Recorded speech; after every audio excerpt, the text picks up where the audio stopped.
हुजूर कहते हैं हर घर में इस्लाम दाखिल होकर रहेगा। अल्लाह कहता है इस्लाम गालिब होकर रहेगा। तो अल्लाह की बात सच्ची या इन बेईमानों की बात सच्ची, मुस्तफा की बात सच्ची या इन झूठों हराम खाने वालों की बात सच्ची।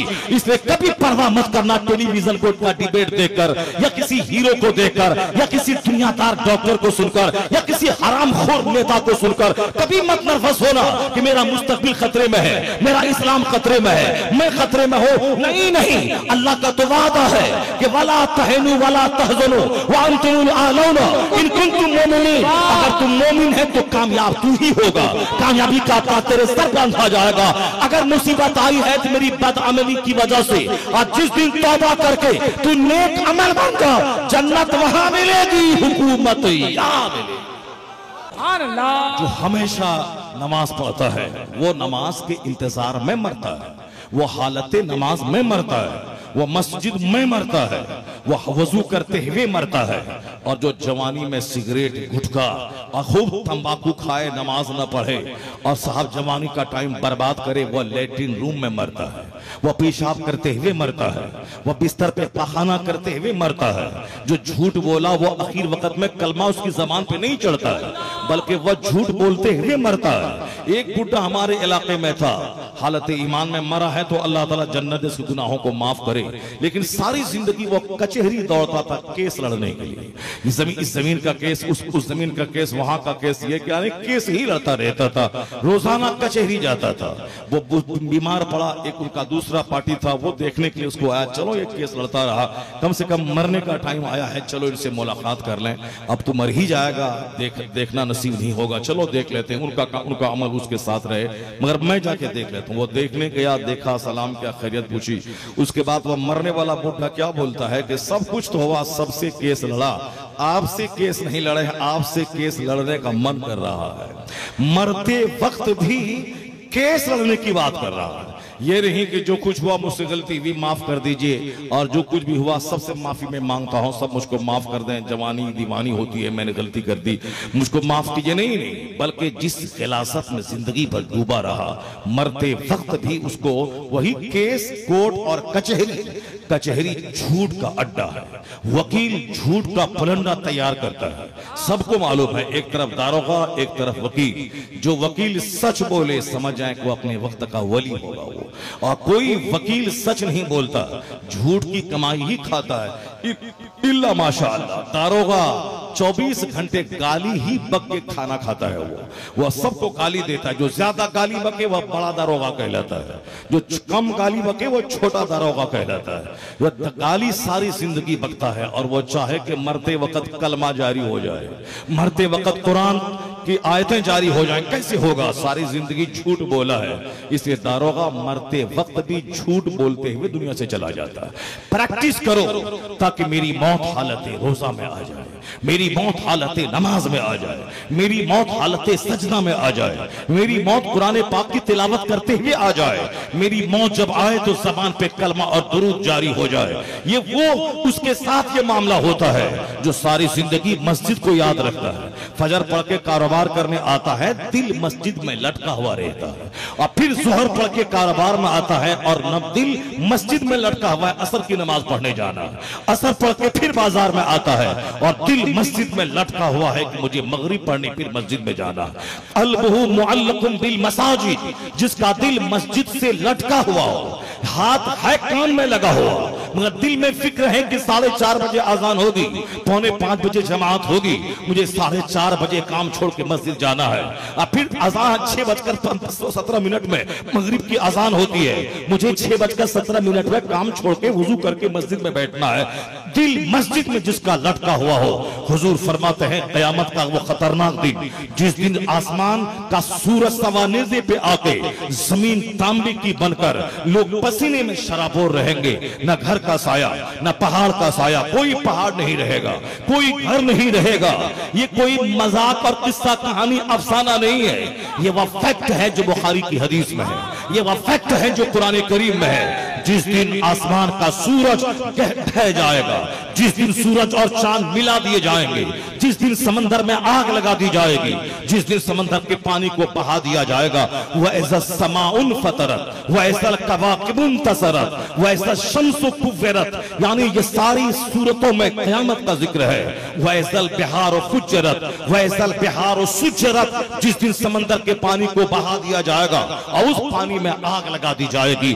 आग ही आग है क़यामत में, जहन्नम में आग, क़यामत के दिन समंदर के सारे पानी में आग, सूरज बरसाएगा आग, जमीन उगने की आग, आग ही आग है। यहां तो एक घर में आग लगी, घर से बंदा निकल नहीं पाता है, यह दुनिया की आग में जलकर राख हो जाता है। आग लगी कार में, उसी अंदर ही बंदा जलकर राख हो जाता है। जहां वो खतरनाक आग होगी वहां कोई साये दीवार नहीं होगा कि बंदा पनाह ले सके, चूंकि जमीन को अल्लाह परपट मैदान कर देगा, समंदर बहा देगा, बहा दिया जाएगा, पहाड़ रूई के गाले की तरह उड़ेंगे, यह जमीन परपट मैदान हो जाएगी। उस गर्मी में कोई पनाह देने के लिए दीवार मौजूद नहीं रहेगी, पहाड़ रहेगा, न दरख्त रहेगा, न कोई घर रहेगा।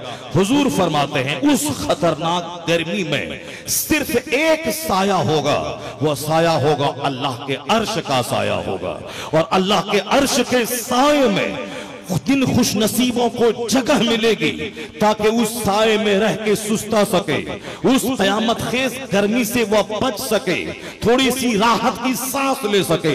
जिन खुश नसीबों का नाम मुस्तफा ने गिनाया है, उन खुश नसीबों में एक नाम उस मर्द मोमिन का हुजूर ने लिया है, रजुलुन क़ल्बुहु मुअल्लकुन बिल मसाजिद, यानी वह आदमी जिसका दिल मस्जिद में लटका हुआ रहता था दुनिया में, अल्लाह क़यामत के दिन अपने अर्श का साया अता फरमाएगा।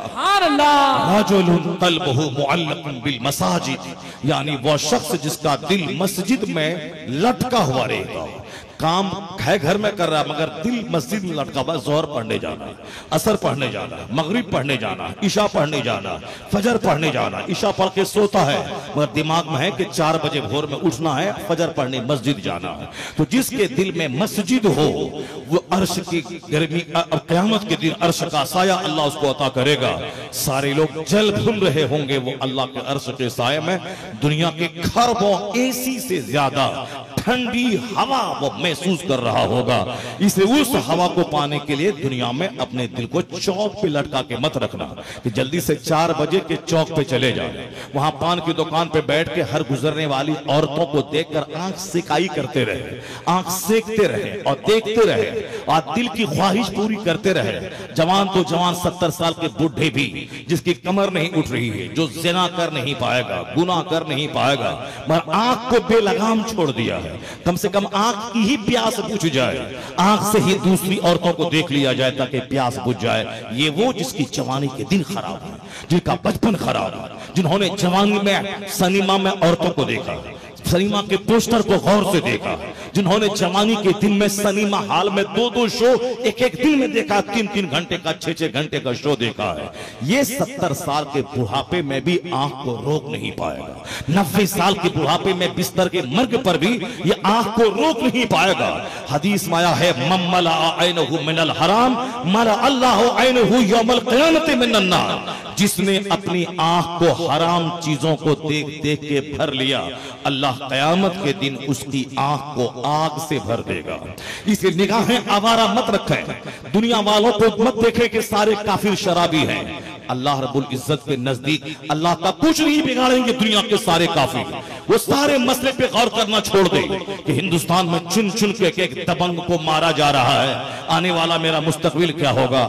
हिंदुस्तान में मुसलमानों को वोट देने के हुकूक से वंचित करने की पॉलिसी बनाई जा रही है, मेरा मुस्तकबिल क्या होगा। ये सारा मसला छोटा है, ये सारा मसला माइनर है। चाहे वो हमें वोट देने से वंचित कर दें, डिटेंशन कैंप में डाल दें, या हमारे सारे बहादुरों को मार के मुसलमानों को मारने का प्लान बना ले, ये सारा प्रॉब्लम छोटा है। हिंदुस्तान में चाहे जितनी तकलीफें मुसलमानों को आए, तो क्या वो आप कल भी मरना है, आज भी मरना है, ये अगर चाहे सारी फैसिलिटीज मिल जाए, मुसलमानों के सोने का घर हो जाए, मुसलमानों को हीरे की गाड़ी हो जाए, मुसलमानों का सारा बेटा मिनिस्टर और डीएम हो जाए, मुसलमान हमेशा सोने और हीरे का लुकमा डेली नाश्ते में, दोपहर में, रात में खाने लगे, मुसलमान सोना और चांदी हगने लगे, मुसलमानों के गांव की जमीन सोने की इस ईंट से सड़कें बन जाए, तो अभी कितने दिन तक दुनिया में रहेगा? 90 साल के बाद तो मरना है, 70 साल के बाद तो मरना है, 80 साल के बाद तो मरना है। पूछ इस नकीब साहब से कितनी उम्र हो रही है? अब पूछा कैसा लग रहा है? बोलेंगे पैसा का 5 दिन पहले पैदा हुआ, अब परसों पढ़ने के लिए गया, कल जवान हुआ और आज अब 40 साल से आगे उम्र हो गई, अधेड़ उम्र में अब बुढ़ापे की मंजिल में कदम रख दिया। मुझसे पूछ, मैं बताऊंगी मेरी 53 ईयर्स कैसे गुजर गए। जिन लोगों ने मुझे आज से 10 साल पहले मेरी तकरीर सुनी है और जो सुनते हैं नेट पे तकरीर हमारी जो डाउनलोड किया है लोगों ने, उसको देखते हैं, दाढ़ी का एक बाल भी सफेद नहीं है, लेकिन आज 10 साल के बाद आज लगभग सारे 90% बाल सफेद हो गए। तो जिंदगी गुजरने में टाइम नहीं लगता। 90 साल ही तो दुनिया में रहना है, 80 साल ही तो रहना है, 70 साल ही तो रहना है। चाहे सोना हगो या हीरा पेशाब करो, या सोने का घर रहे या चांदी की गाड़ी रहे, या जमीन हीरे जवाहरात की रहे, छोड़ के तो जाना है। जब जाना है वहां कहां? जहां 50,000 साल जहां कब्र में रहना है, जब पुलसरात पे गुजरना है 500 साल के बराबर हो रहा है, तलवार से ज्यादा तेज, बाण से ज्यादा बारीक, उस 500 साल वाले रास्ते को पार करने के बाद ही आगे जन्नत है, और वो पुल जन्नत के ऊपर में है, जहन्नम के ऊपर में है, उसी को क्रॉस करके आगे जाना है जन्नत में। वो 500 साल के बराबर मुसाफत है। 500 साल की जिंदगी किसी को मिले, वो पैदल चलता रहे तो अमेरिका जाएगा, अमेरिका से वापस आ जाएगा। यानी अमेरिका ज्यादा किलोमीटर नहीं, 12,000 किलोमीटर है। यहां से जद्दा ज्यादा किलोमीटर नहीं है, 4,000 किलोमीटर है, और जद्दा से आगे 12,000 किलोमीटर यहां से अमेरिका है। तो 12,000 किलोमीटर जाना, वहां से वापस आना, 500 साल के बराबर वो रास्ता है पुलसरात का जिसको पार करना होगा। यानी यहां से अमेरिका जाओ पैदल, वहां से पैदल वापस आओ, इतना बड़ा वो ब्रिज है, उसको पार करना है। ये हिंदुस्तान का मसला छोटा है, राई के बराबर है। ये कौन सा ताकतवर है? इसका बाप ताकतवर था, इसका दादा ताकतवर था। मालूम है तुम्हें उन ताकतवरों के जमाने में हिंदुस्तान का क्या हाल है? हिंदुस्तान में मोहम्मद इब्ने कासिम अरब से आए थे, और फिर मोहम्मद गजनवी आए थे, शहाबुद्दीन खौरी आए थे, हिंदुस्तान में बाबर आया था, हिंदुस्तान में हुमायूं आया था। 1000 साल तक इन राजपूतों और ब्राह्मणों और हरिजनों की सरजमीन पे मुस्तफा के गुलाम ने शासन किया है। अंग्रेजों ने 150 साल, और ये 75 साल हुए हैं। इसी में लोग कहते हैं कि हमारा मुस्तकबिल क्या होगा? तुम्हारा मुस्तकबिल वही होगा कि तुमने 1000 साल से तेरे बाप दादा ने हुकूमत की है, अगर तुम जाग गए, तुम अपने आप को संभाल लिया, तुमने इल्म और तकवा से काम लिया, अल्लाह रब्बुल इज्जत के सामने सजदा रेज़ होकर तुमने दुआएं मांगी, अगर तेरी दुआ कबूल हो गई तो दोबारा 2000 साल की सल्तनत तेरे हवाले कर दी जाएगी, तू उसका हाकिम बन जाएगा। इसलिए ये टेम्पररी मुसीबत से घबराना मत। साहब कुछ नेता रो रहे हैं, हिंदुस्तान मुसलमान का क्या होगा? नेता पेट भरने के लिए रो रहा है, डॉक्टर रो रहा है, डॉक्टर पेट भर दलाली कर अपना खाना का, जो अपना 10 दलाल शहर में फैला दिया हो, अब उन दलालों को बोला, दलालों के जरिए पेशेंट को लाता हो, नॉर्मल डिलीवरी को सिजरिंग करवाता हो, नमाज रोजे छोड़कर जो गरीबों की जमीन बेचवा के ऑपरेशन करवाता हो। ये डॉक्टर अगर क्लिनिक में मुसलमानों के फ्यूचर के बारे में बात कर रहा है, वह झूठा है। तुम अपने पेट के बारे में बात कर, मुसलमानों के मुस्तकबिल के बारे में बात मत कर। अगर कोई बेनमाजी अगर वह मदरसे में बैठ के मुसलमानों के मुस्तकबिल के बारे में बात कर रहा है, वह झूठा है। कल उसकी मौत का ऐलान होगा, अपनी मौत की खबर नहीं, मैं पखाना रूम में मरूंगा कि मस्जिद में मरूंगा, मैं हालत सजदा में मरूंगा कि हालत शराब में मरूंगा। अपनी फिक्र कर, मुसलमानों के मुस्तकबिल की फिक्र मत कर, मुसलमानों के मुस्तकबिल की फिक्र मत कर, इस्लाम के मुस्तकबिल की फिक्र मत कर। कुरान पढ़ेगा तो पता चलेगा। अल्लाह कहता है हुवल्लज़ी अरसला रसूलहु बिल हुदा व दीनिल हक़ लियुज़हिरहु अला दीनि कुल्ली। वो अल्लाह है जिसने अपने रसूल को भेजा हिदायत और दीन हक़ के साथ, ताकि इस्लाम को सारे मजहब पे गालिब कर दे। तो अल्लाह ने इस्लाम को सारे मजहब पे गालिब करने भेजा है। अल्लाह कमजोर नहीं हुआ है, अल्लाह इन काफिरों से नहीं डर रहा है। जिसको अल्लाह नापाक कतरे से पैदा किया, जिसको माँ के पेट में माँ का माहवारी खून खिला के पैदा किया, ये अल्लाह का क्या बिगाड़ पाएगा? तो अल्लाह इस्लाम को गालिब करना चाहता है, अल्लाह सारे मज़ाहिब पे इस्लाम को गालिब करना चाहता है। और हुजूर फरमाते हैं रूए जमीन पर कोई कच्चा घर नहीं बचेगा, कोई पक्का घर नहीं बचेगा। ला यबका अला ज़हरिल अर्द बैतुम मदरियम वाला वब्र इल्ला अदखलहुल्लाहु कलिमतल इस्लाम। इस रूए जमीन पर कोई कच्चा पक्का घर नहीं बचेगा मगर अल्लाह वहां इस्लाम का कलमा दाखिल फरमा देगा। तो हर महल में इस्लाम को जाएगा, हर मुल्क में इस्लाम जाएगा, हर कच्चे पक्के घर में इस्लाम जाएगा। तो हुजूर कहते हैं हर घर में इस्लाम दाखिल होकर रहेगा। अल्लाह कहता है इस्लाम गालिब होकर रहेगा। तो अल्लाह की बात सच्ची या इन बेईमानों की बात सच्ची, मुस्तफा की बात सच्ची या इन झूठों हराम खाने वालों की बात सच्ची। इसलिए कभी परवाह मत करना टेलीविजन को डिबेट देखकर या किसी हीरो को देखकर या किसी दुनियादार डॉक्टर को सुनकर या किसी हरामखोर नेता को सुनकर कभी मत नर्वस होना कि मेरा मुस्तकबिल खतरे में है, मेरा इस्लाम खतरे में है, मैं खतरे में हूं। नहीं नहीं, अल्लाह का तो वादा है कि वला तहनु वला तहज़नु व अंतुमुल आलौना इन कुंतुम मोमिनीन। अगर तुम मोमिन है तो कामयाब तू ही होगा, कामयाबी का ताज तेरे सर बांधा जाएगा। अगर मुसीबत आई है तो मेरी बदअमली की वजह से, और जिस दिन तौबा करके तू नेक अमल बन जा, जन्नत वहां मिलेगी, हुकूमत यहाँ मिलेगी। नारे तकबीर, नारे रिसालत, इश्क मोहब्बत, इश्क मोहब्बत, फैज़ाने सरकार मुजाहिदे मिल्लत।